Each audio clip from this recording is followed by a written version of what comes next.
from optimal or flourishing, we have what we call moderate mental health or moderate mental wellness. So in this category, individual might not be having difficulty, or he may not be facing any challenge, any bigger challenge in mental health, but once in a while he experiences episodes of sadness when he faced with an issue.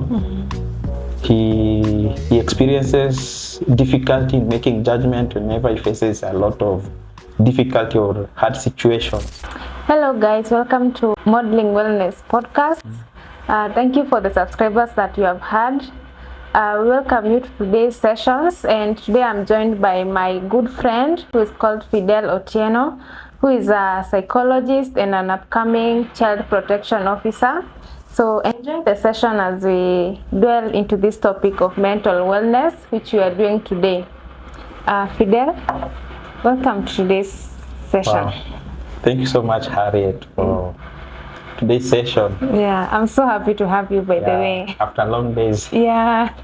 We've been struggling to have this session actually for a period of time, but I'm glad I'm here and we're able to interact. Yes. And just as she has said, I'm Fidel, and I'm glad today to be hosted by you. Yeah. I know you have quite some years of experience about mental wellness, and the fact that you are a psychologist practicing it. You are aware of some of these topics that are affecting Kenya in today's Kenya.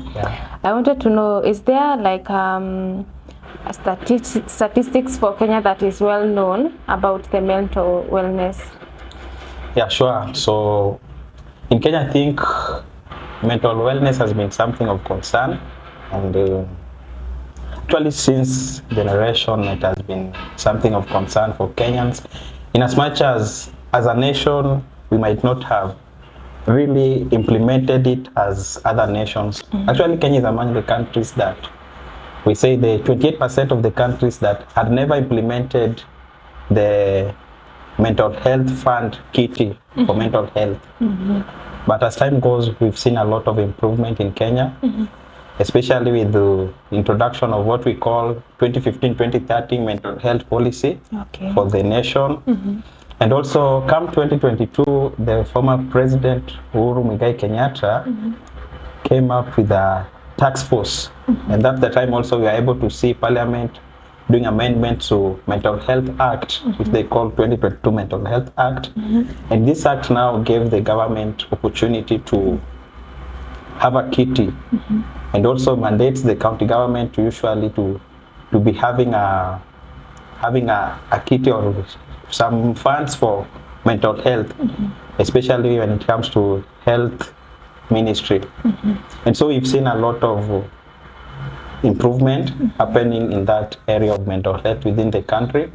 But I want to say that in as much as this much has been done, there's still a lot of challenges that we face, and there's still a lot of limitations when it comes to mental health and mental wellness in Kenya. So for example, you find that the policy that this task force that was created by President Kenyatta hasn't been reinforced fully. And then also the plan for mental health, the 2015-2030 plan, hasn't been put into implementation. So those are some of the still challenges that still face. But in all, there has been a lot of improvement when it comes to mental health in Kenya. Yeah, I think that's a good step. We are moving forward. Sure. Is there, when you go to a hospital, let's assume this mental health kit is going, the resources are going to the hospitals. How do I start that process of going to the hospital? Then what follows next? Okay, the process has been that, like, what the desire for the people who came with this idea was that when you have a mental problem, just do a walk-in like any other diseases. Just do a walk-in to the hospital. And they were championing that it also be included as one of the outpatient programs in the outgoing health insurance, that is NHIF. So that when you feel like you have a mental illness or you have a mental problem, then there's that opportunity for you to just walk direct from hospital or the nearest facility so that you get help. But with this has also been a challenge because you find that people are still stigmatized in this issue of mental health. So not many are willing to just wake up and walk to the hospital and now say that, Daktari, I feel I'm stressed, or Daktari, I feel things are not going well with me. Some people think that mental health is, or when you are unwell, when you have poor mental health, they think when you mwenda wazimu. But this is something that all of us need to come up for. And the plan for government is actually we do walk-in, just as we'll be walking to go for malaria treatment, then it's for me also to go and do what? To walk in and be checked by a professional. Because I also didn't know that we have psychologists in the hospital. I only know the private ones, but since now I have friends, I have had them talk about they're in certain hospitals and they have clients, so I thought, oh, so you can just go to a hospital.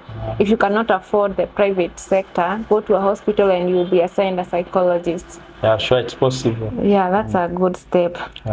I think now here we go. At what stage of this mental wellness am I supposed to, we have that spectrum for the mental wellness that we know of, but some people can say, oh, I'm not in that worse conditions, so I won't go.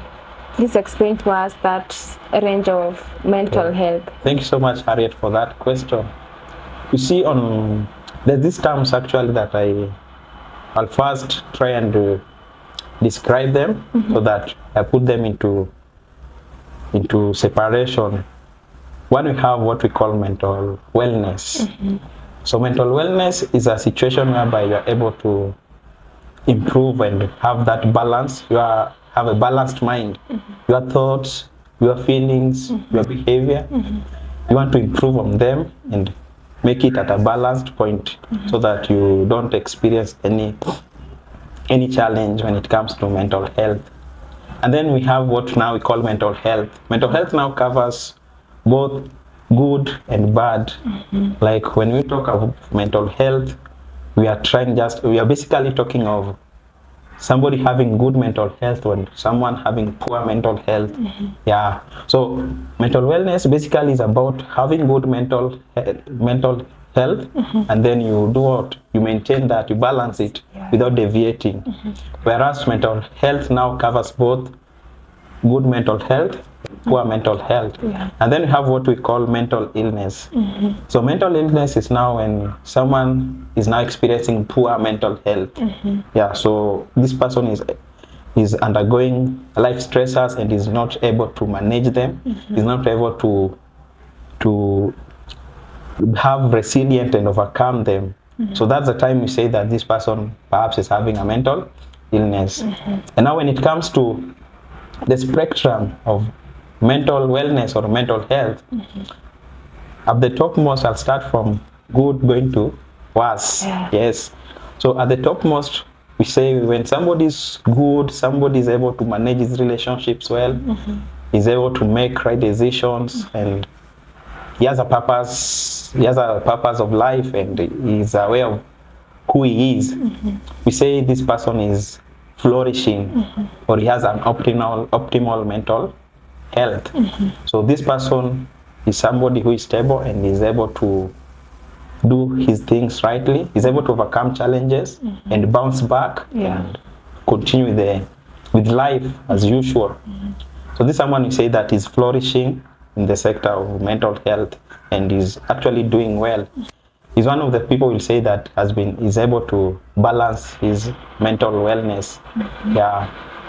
And then from optimal or flourishing, we have what we call moderate mental health or moderate mental wellness. So in this category, individual might not be having difficulty, or he may not be facing any challenge, any bigger challenge in mental health, but once in a while he experiences episodes of sadness when he's faced with an issue. He experiences difficulty in making judgment whenever he faces a lot of difficulty or hard situations. But in all, this guy is capable of moving over it by time. He's able to walk out of it and manage himself after a short period of time. So this person also might be having a problem in relationships with people. But once in a while, he has got some people that can say, so and so is my best friend, we can interact. He has never had a problem with such people. Yeah, so that category will refer as a moderate mental health. No, moderate mental wellness, because we now from somebody is flourishing in mental wellness, and now become somebody that is flourishing, but he also having some challenges, is in moderate, that category. Yes. And then the third spectrum is about what we call languishing. Languishing, somebody is just stagnant. You don't know whether you have a mental problem or you are stable. You're just stuck in between. You experience the feeling like sometimes you feel you are low, sometimes just okay, like you are just stuck. Things are not thriving for you. You say things are not thriving either positively or negatively. Yeah, so you're just there. So you say this guy is languishing. Yeah, his mental wellness is languishing.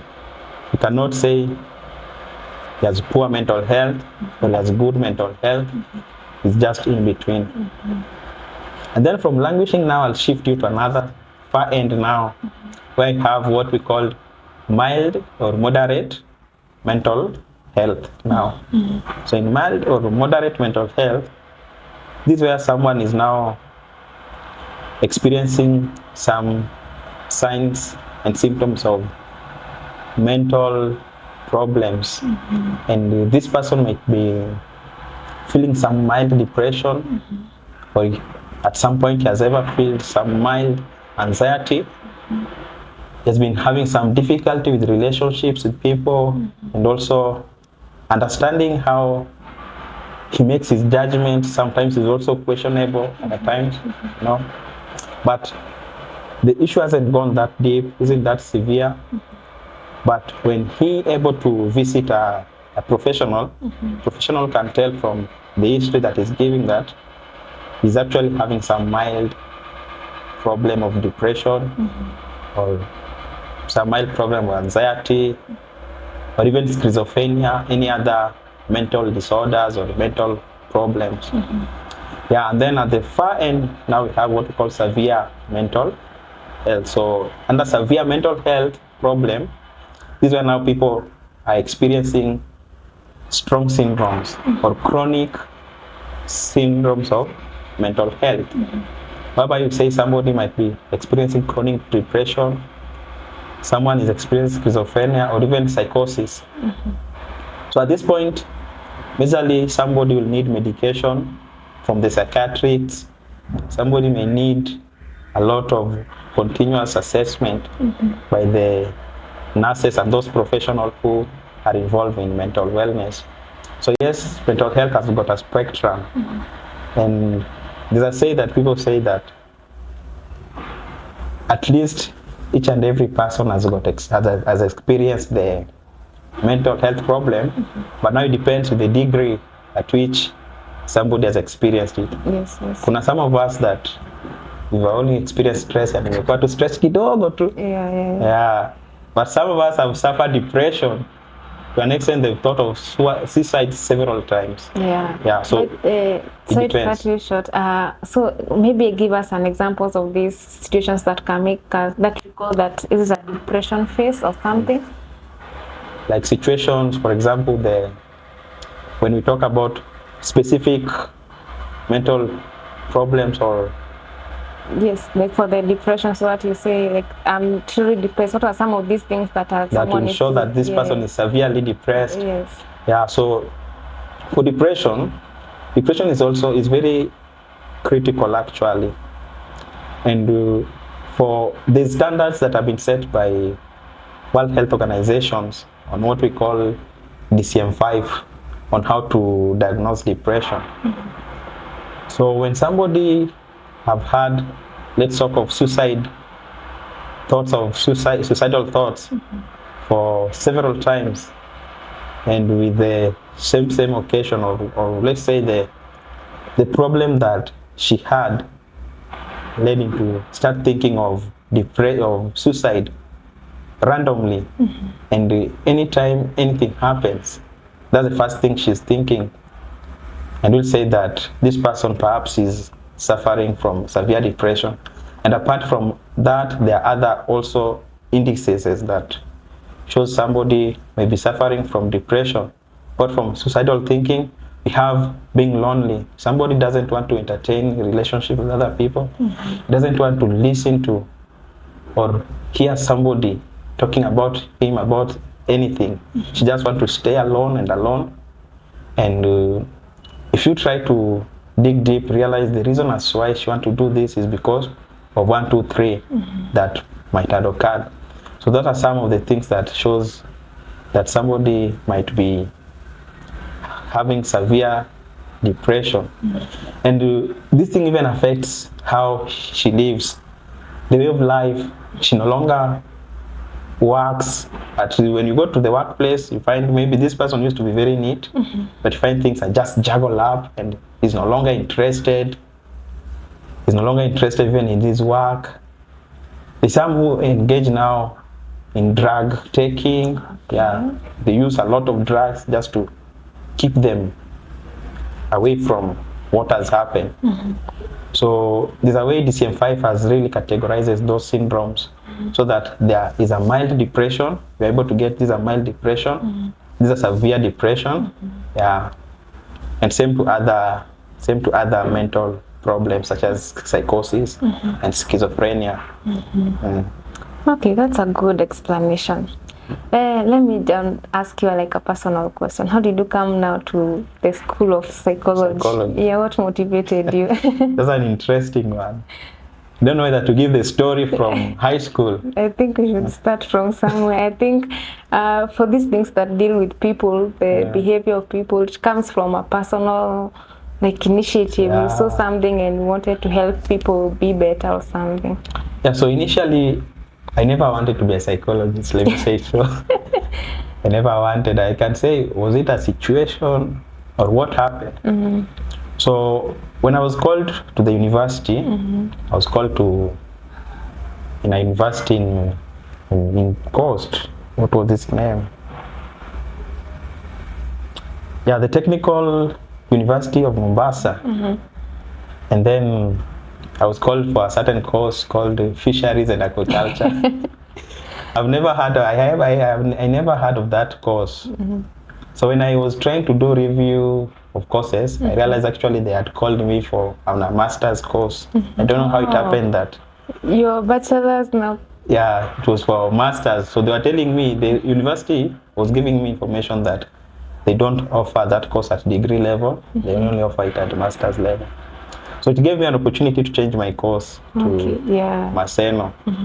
So when I joined Maseno, when I came to Maseno, I tried to look for the courses I wanted, but I never found any. Most of them were full. So the only course that was remaining was actually psychology. There was psychology, and there was also, if I remember well, there was psychology, and there was also another social science, political science. And then by then I never liked politics, and I didn't want to go for political science. That's how I was assuming it. That this one just deal with politics. So I settled on psychology. And that's how I started my journey with psychology. Joining campus, I came to realize it was a very interesting course. Because majorly it was dealing with people. It was like behavior change, feelings, our thoughts. And I grew to love this because I really wanted to know more now about how people behave. And I remember during those times I used to have anger issues. And I really wanted to know, why will I get angry? What makes me, and how can I manage my anger?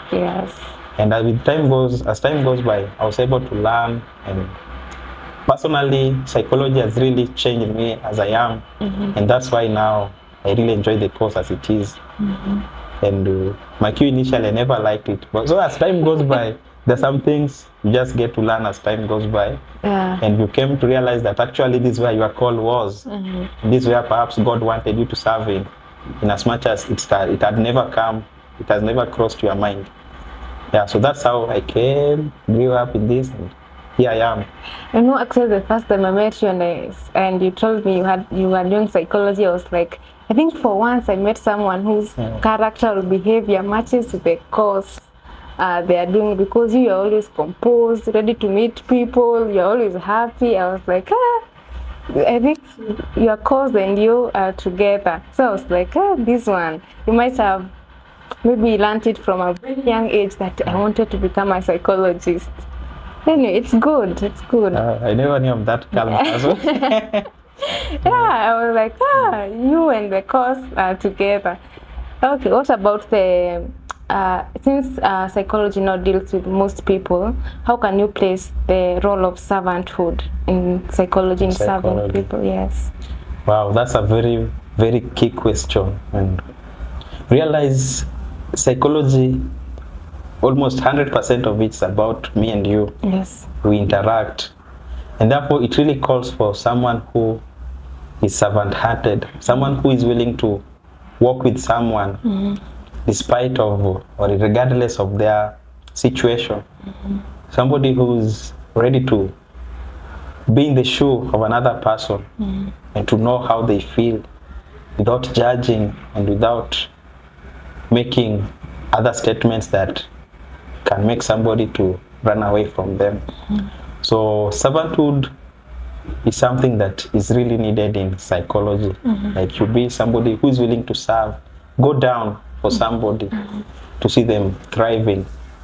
And this is something that we've been reminded most of the time in our profession, that for you to win confidentiality of someone, then you have to prove it to them that you're willing to work with them, you're willing to keep them around and they feel safe within you. And having a safe place and servanthood, they are moving two things. For you to be safe with me, you have to have learned that I'm able to take care of you, I'm able to support you and listen to you. So the things that they go hand in hand, and it's very important for psychologists. And let me go wide and say, or people who do social sciences, people who handle human on one-on-one. One of the key requirements is for them to have that servanthood in their heart. They be kind, they be honest, and they be willing to help always, embracing one another. Yeah. Okay. I can say that I was thinking that, how do you call it? The fact that when I come to you, I'm coming to be vulnerable with you. How do you ensure that someone is, they feels that, let me be vulnerable with you with all my bad things, because I don't want to be judged afterwards. Yes. Yeah, like now, like a safe place. You feel, if I go to Fidel, then this is a safe place for me, that I'll be able to pour out myself and you'll be willing to understand me and assist me. So in psychology, there's something we call confidentiality. And when you meet someone, you have to assure him or her of that confidentiality and trust. That these people, you have to prove beyond doubt that you will be safe with me and your case. That I'll be able to handle you. We'll be able to work together through this until that time that you'll be able to be stable. And therefore, in psychology, confidentiality is what stands out. You have to prove beyond doubt to a client. So on the issue of psychology and servanthood, it still applies much, much more. And it's very important to categorically synchronize servanthood to psychology. Yeah. And there's this aspect in the Bible where Paul is telling us that we consider other people more than even ourselves. When you read the book of Philippians. And so that's what I usually try to think as people who are serving or to serve. As you see the way Paul is talking about Timothy and other another guy called there's another guy that Paul really talks of in the book of Philippians, how they served. And if we can mirror ourselves in that way, then that is servantship and for servanthood.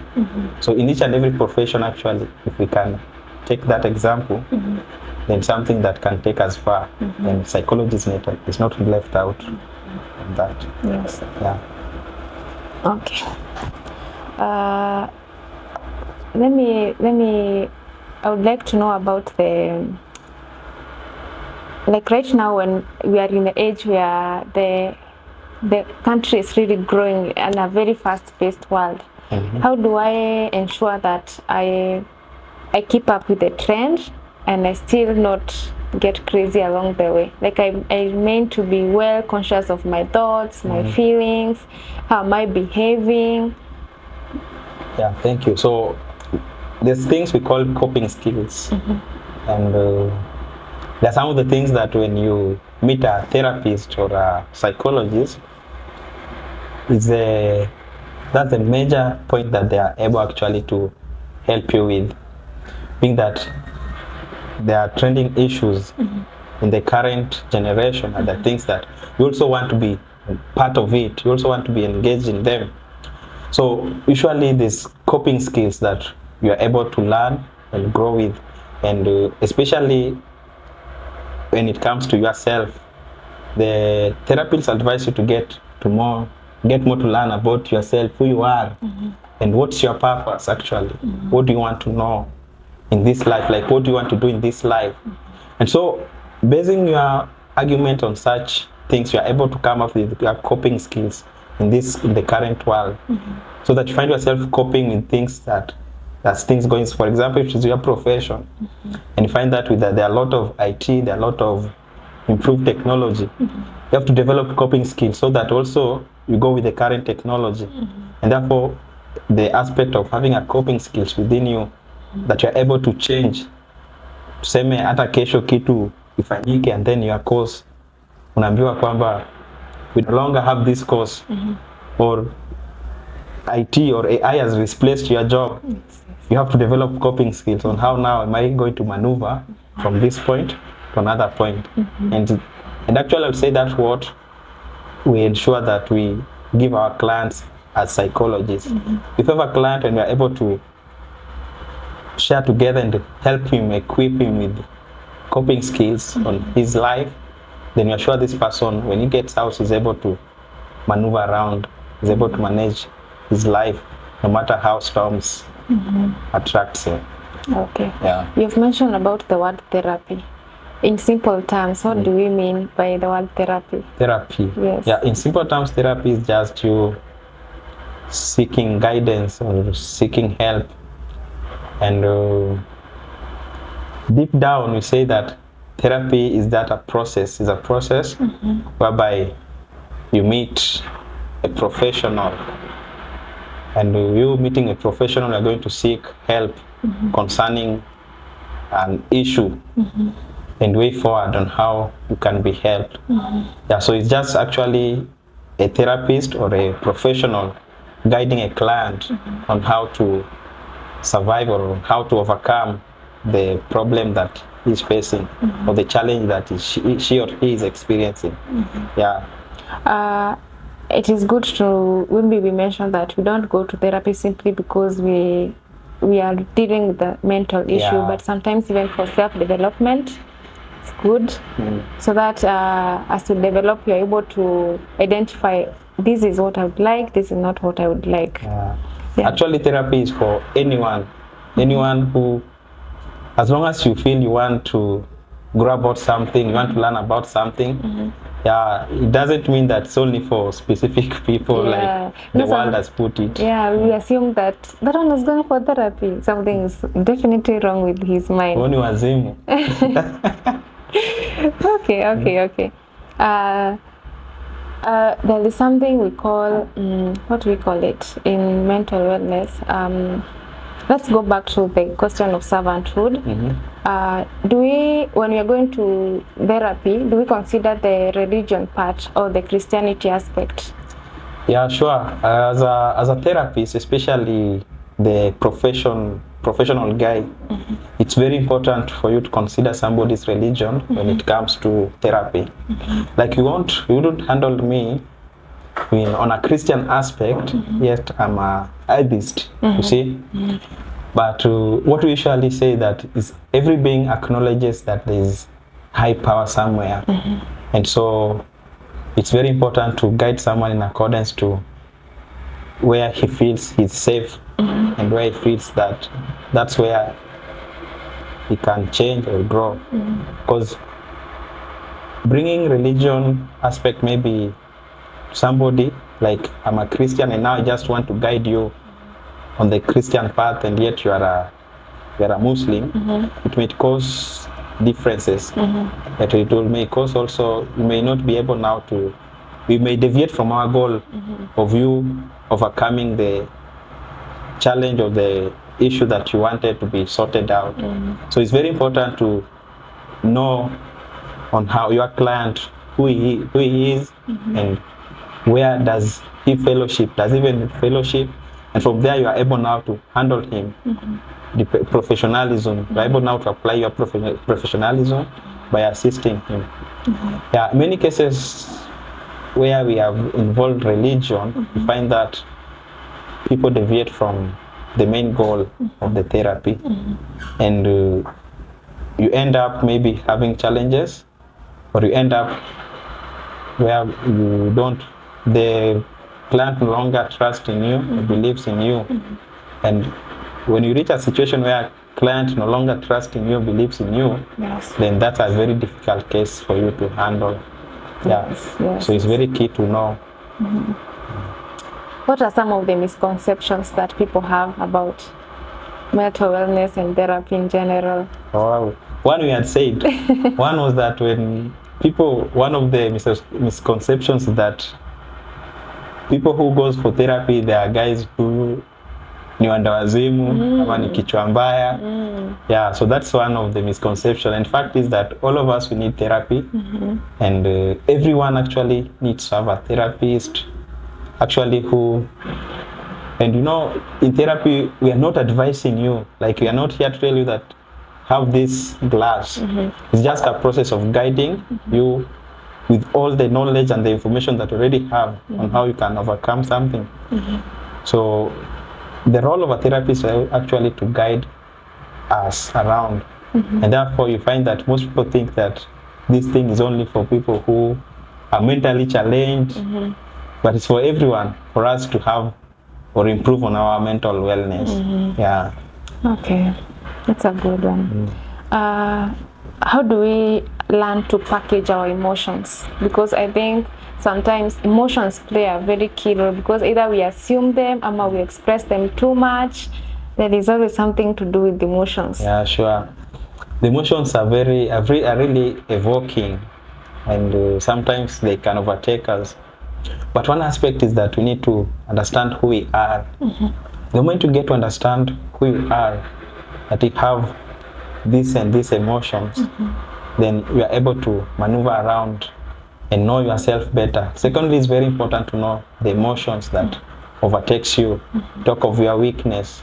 And there are people who, they express their emotions in anger. There are people who, they express their emotions, people express their emotions in different ways.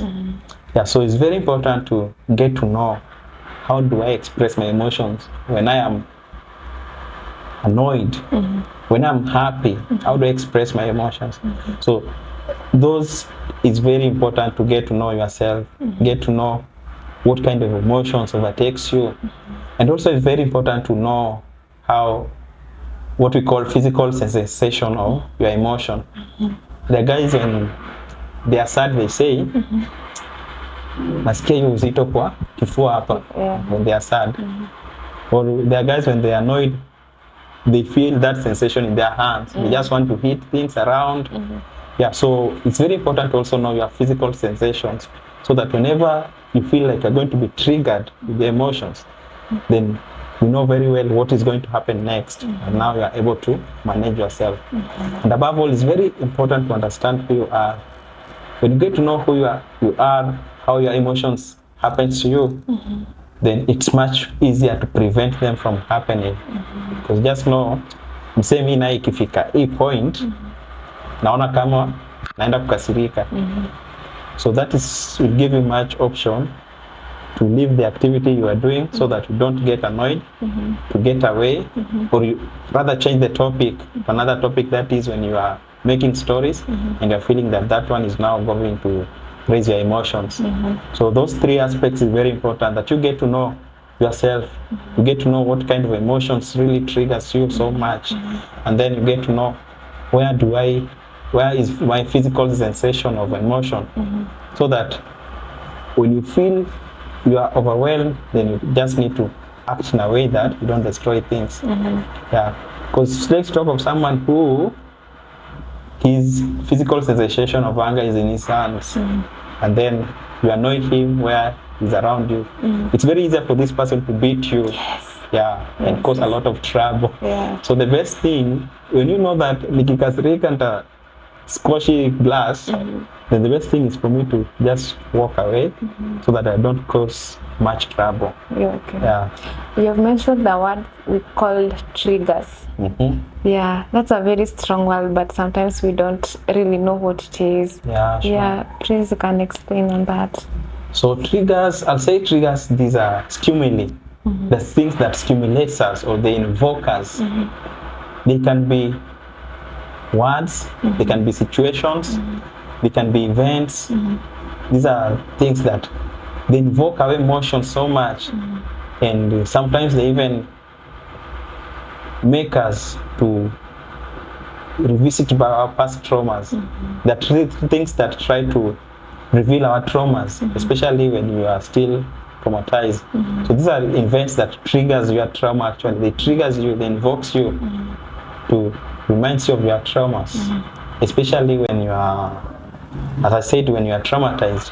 It is very easier for you to remember that activity that happened and make you come in the same situation.